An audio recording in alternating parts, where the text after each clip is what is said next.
over the last 50 years, many Greek doctors had their training in the UK. This training led to many successful careers as well as to many successful lives over the last 50 years.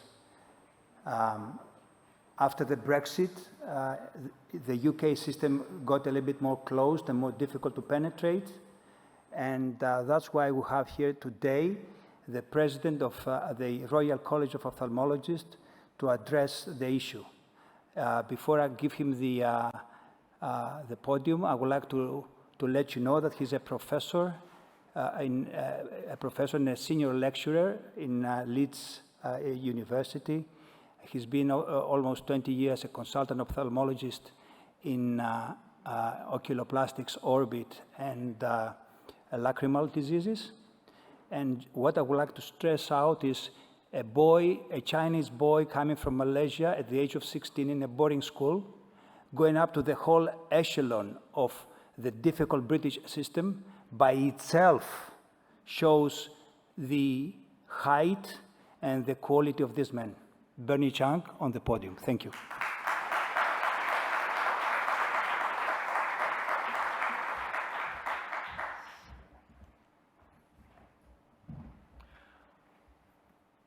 Γεια σας. Kalispera σας. That's probably the extent of my Greek. So, first of all, thank you very much for this great honor to come and speak at the Pan-Hellenic College meeting. Special thanks to your president, Yannis Aslanides, and the organizing committee. And a big thank you to the sponsors as well for organizing such a prestigious and wonderful meeting. So what I want to do is tell you a little bit about the Royal College in the UK, the work that we are currently doing, and also some food for thought for you about possible collaborations that we could develop between the UK and Greece. So, we are an independent professional membership organization with a royal charity status. And same as any college or any medical person, our vision is to give the best possible care to our patients. And the college has got a role in education, training, and setting the exams for ophthalmologists in the UK. And we help to develop and promote high standards of care through the guidelines that we write, but also through our national ophthalmic database. And we have that in cataract surgery, and I'll share some data with you later on, but also we're starting it in macular degeneration as well, making sure that patients' outcome, coming for timely injections and treatment from referral is being met. We also promote research and study. We publish the Eye Journal, and we are also important in helping overseas doctors gain knowledge as well as skills when they come to the UK for training. We also have a role in educating the public about our health condition. So the last few years, we've also been looking at ourselves internally, and through a culture review, we have come up with the values that we feel are important for the college, but also for all our members. And that is inclusion, making sure we represent all members of society, that we have integrity in what we do, and that we innovate to promote standards and to improve care all the time. So in terms of how we communicate with our members, we have iMail, which is an email to all our members. We have college news. We also sometimes appear on television to give talks about important matters relating to eye care, such as the long backlogs that our patients face. So I'm either the luckiest or the unluckiest president, because I came to my presidency at the very start of COVID. And I'm also president number 13.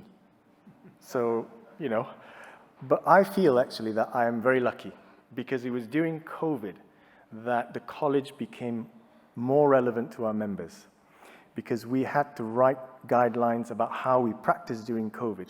And if you remember, we thought phaco, being an aerosol generating procedure, could have been dangerous for us as surgeons. So we had to develop an understanding, and we had to work with the UK Cataract Surgery Society, glaucoma societies, to come up with sensible guidelines during the COVID period. So I think, to me, that was a privilege. So what's happening at the moment is that we've developed a new curriculum for our trainees, which will be piloted next year with full implementation in 2024. And I think that's a very useful curriculum you can get online. And rather than having to reinvent the wheel, if you're thinking of a national curriculum here for Greece, you can just see and take what you think is good out of it and apply that within Greece. What is different is that in the past, we've always trained specialists. So for example, I would do my fellowship in oculoplastics, and I'm an oculoplastic surgeon. But we think that for the population needs, you probably need to be slightly more general. So we expect our trainees to be trained to specialist level in 2 areas now. So for example, you might choose cornea and glaucoma, or glaucoma and medical retina, something like that. But it's also not just the clinical things, because one of the things that you could become a specialist in is management, or leadership, or teaching and training. So those are the things we think will kind of help to boost the capacity and improve training and standards throughout the UK. So our examination is going global. So we've seen a steady increase in the number of applicants to take our exam. And because we have now got our written exams mainly online, we are finding quite a good increase in applicants. For the practical part, we now have exams in overseas center in Singapore, Malaysia, Trinidad and Tobago, Egypt, and most recently 2 centers in India will now host our practical exams as well. And we are looking for other host countries, and I'll talk a bit about that a bit later on as well. So it will save time for the trainees. They don't have to travel to the UK anymore to do their exams if they live more locally to one of these centers. And Singapore has in fact developed our exam as their exit assessment, because they feel that the quality of the exam is high enough that that's what they want their trainees to achieve.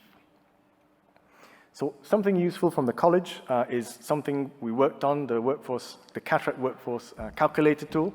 So this is very useful. So if you can put your population in, how many surgeons you have, how many cataract per list you think your surgeon can do, you can then predict what kind of resources you're going to need to deliver the cataract for your region or even for your country. And this is available on the website. We know that being as efficient as possible on cataract lists and surgical lists is very important, because the most expensive resource is the workforce. So we've now developed recommendations on how you can deliver high cataract surgery, but more importantly, how you can also train and deliver high volume lists. So again, this is something that you might find useful and available on the website. We know that ophthalmologists cannot deliver all the care, so we have always worked in MDTs with optometrists, orthoptists, nurses, technicians. And we've developed the curriculum at 3 levels for that group of professionals. So you can train your technicians to level 1, and then why that's important is that you give your patients the confidence that if I'm in Leeds, but I go to Wales, the technician is trained to the same level, and you can trust that they will be able to do the tests and do the diagnostic tests as well, no matter where you go. So this is something probably of interest. Cataract surgery trends is changing. So our cataract audit suggests that we do about 500,000 cataracts a year, which is at a cost of about £500 million to the NHS. Because of COVID, obviously, we delivered much less. And so there is a catch-up that we have to do. But what the audit has done, I think because we are quite competitive creatures, so we don't want to be the one on the graph with a high complication. So we then tend to risk stratify our patients better before we do the cataract list, or we ensure that the data is collected on the right group of patients when we submit our data. And we've had a 50% reduction in PC rupture rate since the audit began. So from 1.9% PCR rupture rate, we're now 0.9%. And that has a cost saving because the NHS then doesn't have to look after the complications afterwards. So this is the funnel plot, and it shows that numbers matter. So the people with the least number of complications are on that side of the graph. So very low complication rates, the more cataracts that you do. So this asks, then, you have to ask yourself, well, if I'm only doing 25 cataracts a year, and somebody is doing 500 or 1,000 cataracts a year with half your complication rate, is it time that cataract surgery becomes a subspecialty of its own? So again, that's food for thought. In terms of the post-op complications after cataract surgery, not surprising, cystoid macular edema, unpredictable, but that is the most common complication that we have to manage. And that's just under 1.2%. Uveitis is there, but thankfully, endophthalmitis is pretty low. And the greatest predictor of getting endophthalmitis is PC rupture. You're 7 times more likely to get on endophthalmitis if you have a PC rupture. So this, again, something interesting. PCO, so posterior capsular opacification rate, is lens dependent. Yeah? So if you use the RCOPhth lens, it's a better lens than the others. And these are the predictive factors. So your risk factor for more PCO is if you use a hydrophilic IOL, if you have a long axial length, if you've had previous vitrectomy, previous iritis, and younger patients tend to get PCO more than the elderly. The last bit, we did find a preponderance of females, but that's probably a quirk of the statistic.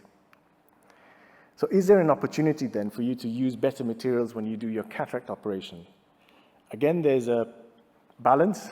If you can do a YAG and it gives you a fee, then maybe the incentive for using a better lens is less. But you should still, I think, for the sake of your patient, always use the best lens. So immediate sequential bilateral cataract surgery was almost unheard of in the UK before COVID. But particularly because of COVID, patients having to come into hospital, getting their PCR tests and everything, particularly up in Scotland where you may have to travel, hundreds of miles to get your cataract operation, ISBCS became more common. And this is, I think, a trend that we will see slowly increasing with time. And certainly, I think in Europe, bilateral cataract surgery is not that unusual. So capacity issues, we have serious problems. We have roughly 2.5 consultants per 100,000 population, and we think we need 3 to 3.5. And we know that rural areas cannot attract consultants like cities can. So the health inequalities is a big problem for us to try to tackle. For some reason, most of us are part-time in the NHS, and we have quite a high number of unfilled posts in the NHS. And yet we do almost 10% of all outpatients in the NHS and 6% of all operations. So this is a trend that we saw. So the independent sector, that is the private sector delivering NHS-funded cataract surgery, has been increasing steadily since 2019, but exacerbated during COVID. Not surprising because hospitals had to look after COVID patients, so their eye units were asked to shut down. The independent sector was a green site, so they could then ramp up their activity, and at one stage they were delivering 51% of the operations, but it's now roughly about 45%. So there is an impact that you have to consider. Good impact is that the waiting list is low for patients to get access to cataract surgery, and the independent sector will be needed because of the huge backlog. We've got 600,000 patients waiting for operations in a backlog in the UK at the moment. But the greater reliance on the private sector could cause a problem for existing hospitals because of the funding arrangements. And training, obviously, is something that we are seriously addressing at the moment. So in terms of training, our trainees said that they were finding it more difficult to get numbers. We expect our trainees to do 350 cataracts within their training period. Most get 550. and they are struggling because of COVID. So we are working with the independent sector to ask them to help deliver training in the independent sector as well. And so we're working with the independent sector, Health Education England, NHS England, in order to try to ensure that training is distributed amongst all providers of NHS cataract. We expect a minimum of 11% of all cataracts to be delivered, to be trainable, so that trainees get their 350. But to be honest, once a trainee is good, there's no reason why they can't do the whole list. And this is what we find. You train them well, you make your own life easier, and you then safeguard the future of cataract surgery delivery as well. So apart from training, one of the things about how the independent sector was working is that they were perceived to just take on the easy cases. So we've now agreed the criteria that you can only exclude patients if they need a general anesthetic and you don't have a general anesthetic facility, if they're very unfit patients because you don't want to have to blue light them in an ambulance because they're all on strike now anyway, to a hospital if they go off, if they're very big patients, and obviously we can't do children in the independent sector. And the providers are expected to have a mechanism to manage their post-operative complications as well. So either they do it in-house or they have a contract with the hospital that if they have a dropped nucleus or some complication out of hours, the hospital will agree to take on the complications. And this is important for patients because sometimes they don't know where to go after their surgery in not just a private sector, because some small DGHs also shut down their out of hours.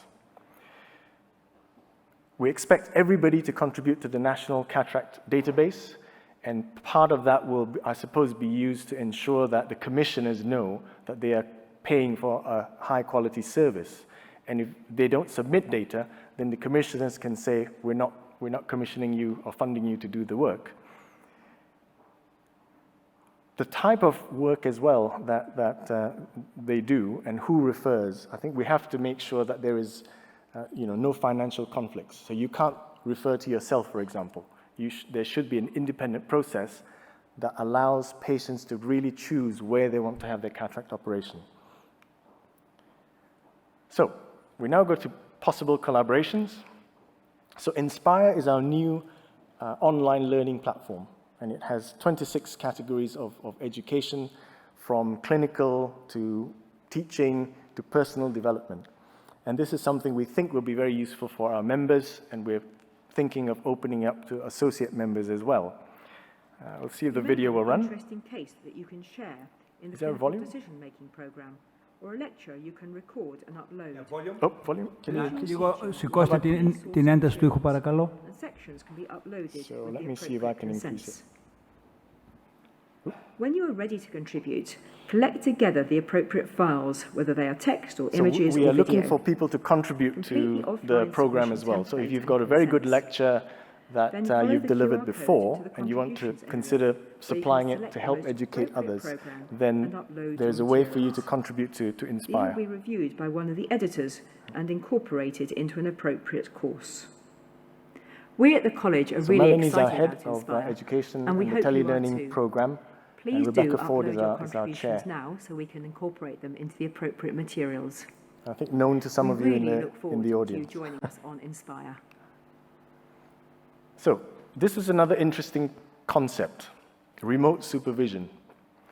So I think I was told that in Greece there is one ISI machine, and that's the simulator that you can use for cataract surgery and even VR surgery. So it's possible for you to have somebody in the ISI, and if there's no supervisor within the center, you can set up a remote supervision for this. And you can use Zoom or Teams in order to facilitate that. And I think that's very important, that a trainee using the ISI doesn't just do things on his or her own, but that there's some supervision for that trainee so that they develop good habits right from the very beginning. So this was something that John Ferris developed in particular, and this video Capsulosis training. It's the world's first remote digital dry You may know lab. the Hollywood cataract surgeon, Uday Devgan. So he's in LA, but he's actually supervising trainees in the UK. Digital dry lab.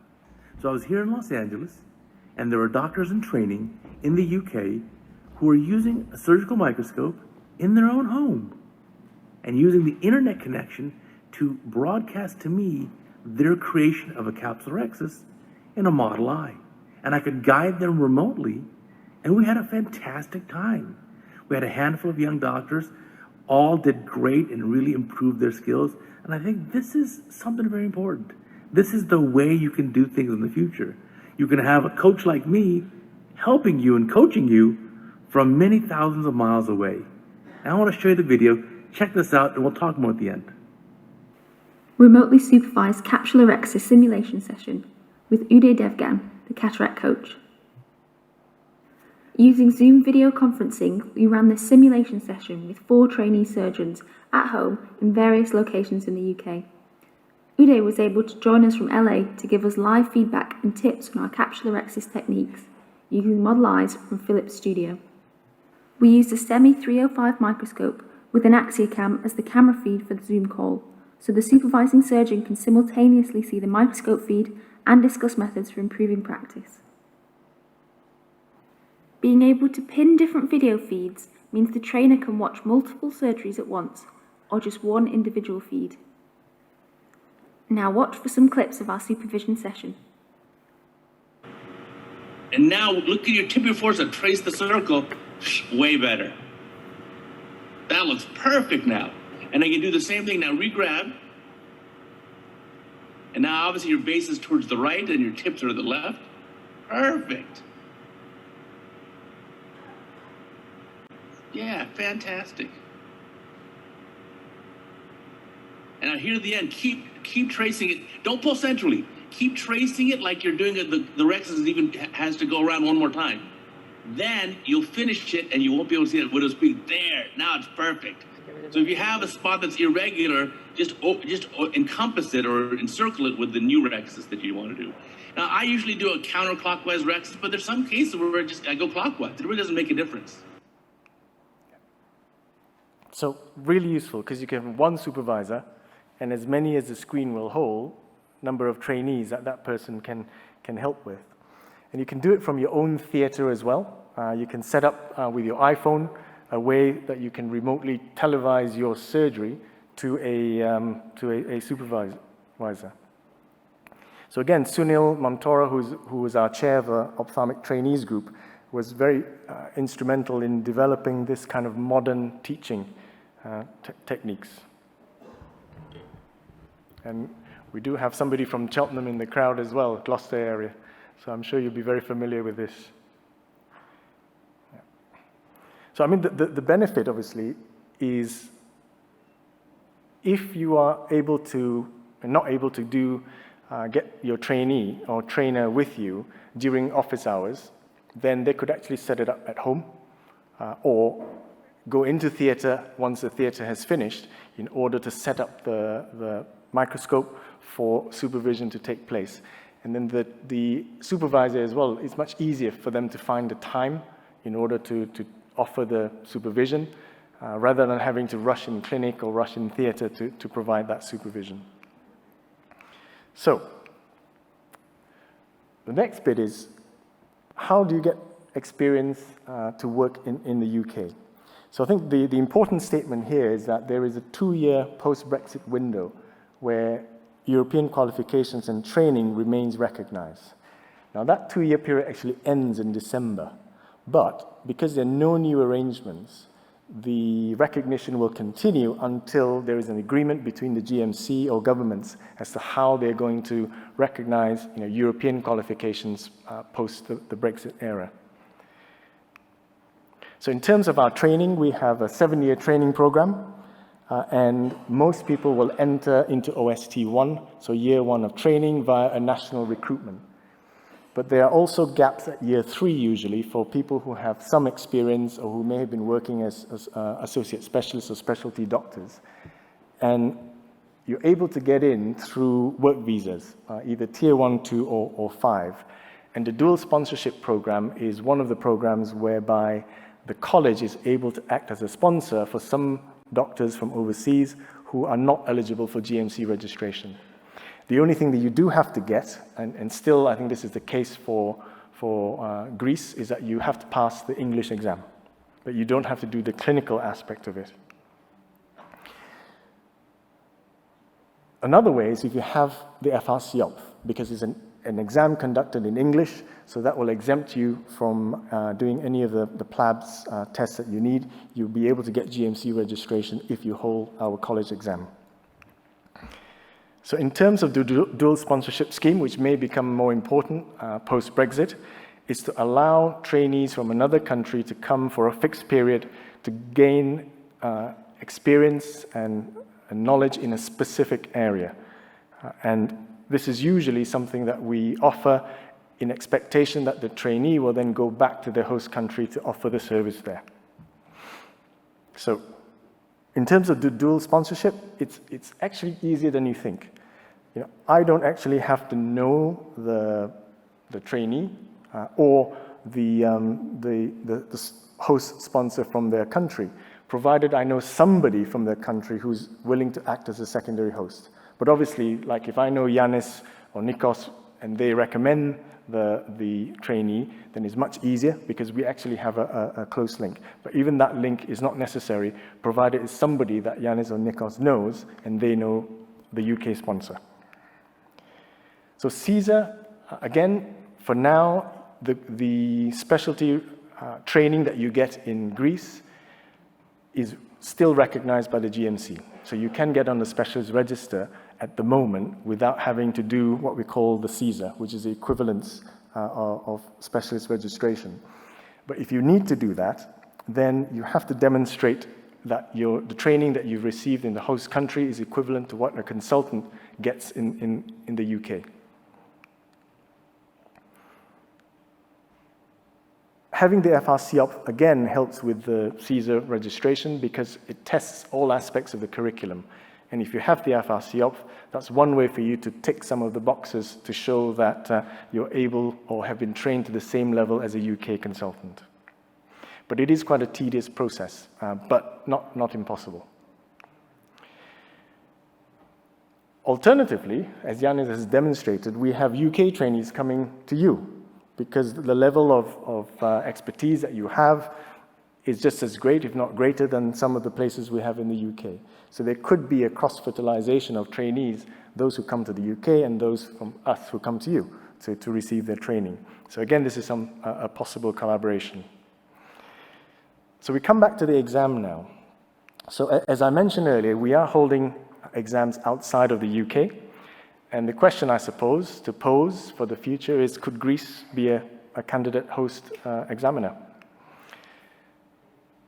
The advantage, obviously, is that any trainee here who wants to take the RCOPhth wouldn't have to travel. They could do it internally. And you could host both the refraction certificate as well as the final exam. And there, as I said, there are opportunities for the college as well as for Greece. So in terms of the refraction exam, it's a 1 to 3 day exam. It has 5 stations with a mix of real patients and model eyes for retinoscopy. And we need 3 examiners for the exam. The Part 2 oral exam is a viva exam with 6 stations, 5 viva and 1 communication skills. In the communication skills, we usually have a lay person, so like a patient or an actor, in order to help with the exam. And the OSCE, which is the practical bit, is a 5-station circuit, and we now have 1 live patient and 2 patients on videos. So you would have to help to recruit patients and produce the videos for the exam in those 5 stations. And if you look at the examples of the cases, it's things that you will see regularly, because this is not a super specialist exam. This is an exam for you to become a competent general consultant. And I'm sure if you look at that list, you will have plenty of patients that you can recruit to help with the UK exam. So really, you need a venue, a hospital or a clinic or a center with 6 rooms. And obviously, patients to recruit. In terms of the examiners, I think there will be examiners who have RCOPhth already from Greece who could help, but we will also train local examiners because we want the exam to be locally self-sustaining. And obviously, we will help to publicize the exams and cover the costs for running the exam as well. So that's the food for thought, really. And I want to thank everybody again for listening and for your help.